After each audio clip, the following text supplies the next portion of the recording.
সম্মানিত গাইস, আসসালামু আলাইকুম। আলহামদুলিল্লাহ, ইস্তিনজার সময় 8টি কাজ করা সুন্নত। ইস্তিনজা প্রসাব পায়খানা গেলেও আপনাদের 8টি সুন্নত কাজ আছে। এই 8 রকমের কাজ করলে আপনার সুন্নত আদায় হয়ে যাবে।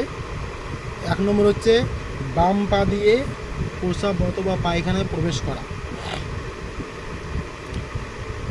2 নম্বরে হচ্ছে জুতা স্যান্ডেল পায়ে রাখা। আপনি খালি পায়ে প্রসাব পায়খানা যেতে পারবেন না, জুতা স্যান্ডেল পায়ে রেখে আপনাকে যেতে হবে। 3 নম্বর হচ্ছে মাথা ঢেকে রাখা। পুরুষ এবং মহিলা সবার জন্যই প্রযোজ্য।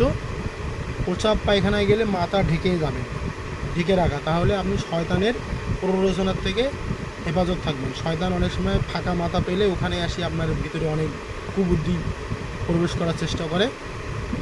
তাই আপনারা প্রসাবখানা এবং পায়খানায় গেলে মাথাটা অবশ্যই ঢেকে রাখা যাবে। এবং দিলে দিলে ইস্তেগফার পাঠ করা, আস্তাগফিরুল্লাহ আস্তাগফিরুল্লাহ, এটা আপনি দিলে দিলে পাঠ করতে পারেন, কিন্তু কোনো দোয়া দরুদ সূরা কালাম তেলাওয়াত বা পাঠ করা যাবে না। এবং ঢিলা কুলুক অথবা টয়লেট পেপার ব্যবহার করা। আপনি ঢিলা কুলুক এবং টয়লেট পেপার ব্যবহার করা। পানি ব্যবহার করা। 7 নম্বর হচ্ছে ডান পা দিয়ে বের হওয়া। 8 নম্বর হচ্ছে আগে পরে বর্ণিত দোয়া পড়া সুন্নত। আগে পরে বর্ণিত দোয়া পড়া সুন্নত।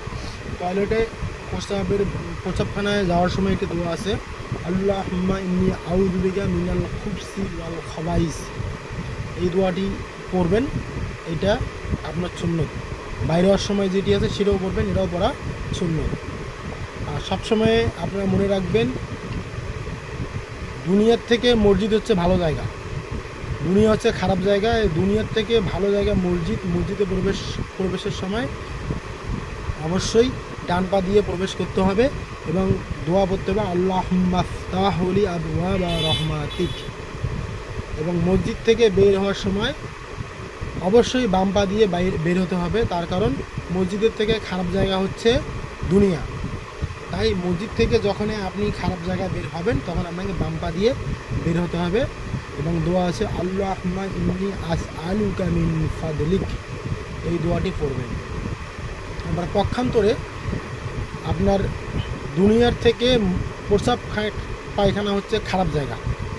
তাই আপনারা যখন প্রসাব পায়খানা প্রবেশ করবেন, যেহেতু খারাপ জায়গা, অবশ্যই আপনাকে বাম পা দিয়ে প্রবেশ করতে হবে। এবং যখন আপনি